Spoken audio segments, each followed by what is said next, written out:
Hello everybody, welcome to another edition of Southern Shadows and Dust, coming to you today from the Flomaton Railroad Junction day.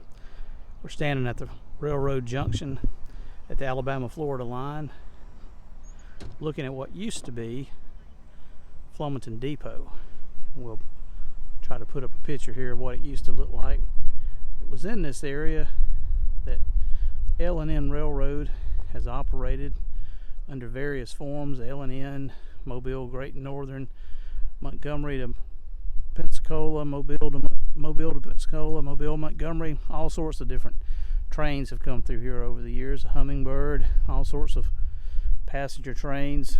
Teddy Roosevelt, Woodrow Wilson, and others come through here. Then there was a lot of tragedy here too. We're going to talk about some of that in this segment today, as we go out and look at other places out in the country and how they tie into this. Continuing on with our story, if you remember when this little segment started, we were at the location of the Flomaton Depot, back where the trains used to stop, and I told you all kinds of people rode the rails back in the day. Many rode them in passenger cars, and some just hit the rails and caught a freight train or any kind of train going somewhere and just rode with it.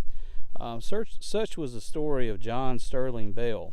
As you can see, he was only about 16 years old when he died, but he had hopped the train around Flomaton and rode it to Montgomery and stayed several days visiting family.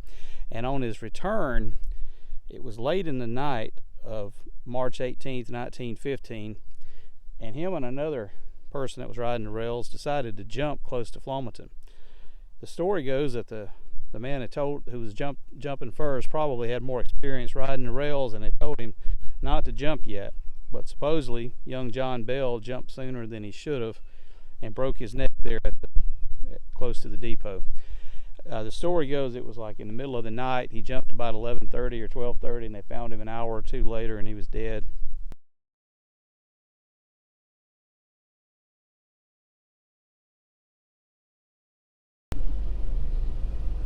One more little postscript on the story about John Bell, and the Magnolia Church is behind me, and I took the little lane out from their cemetery and hope they didn't have a problem with me recording right here. But John Bell was one of their members. Miss Elvina Smith, who was Miss Elvina Bell at the time, that was a young man's sister, was a member here before they moved to Canoe back about 100 years ago.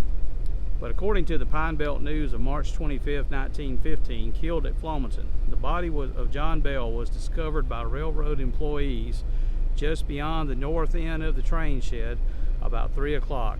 Life was then extinct. The young man's neck was broken and there were bruises on his body. The death was probably instantaneous. There were no eyewitnesses to the tragedy, but a hobo who was on the train reported that Bell was there with him. They beat him their way from Montgomery. The hobo got off the train when it stopped at the coal chute in the north end of the yards, and Bell told him that he would ride up to the station and get off. That was the last seen of Bell until the finding of his body. The deceased was the son of Mr. and Mrs. G.W. Bell, who resided near Sardine.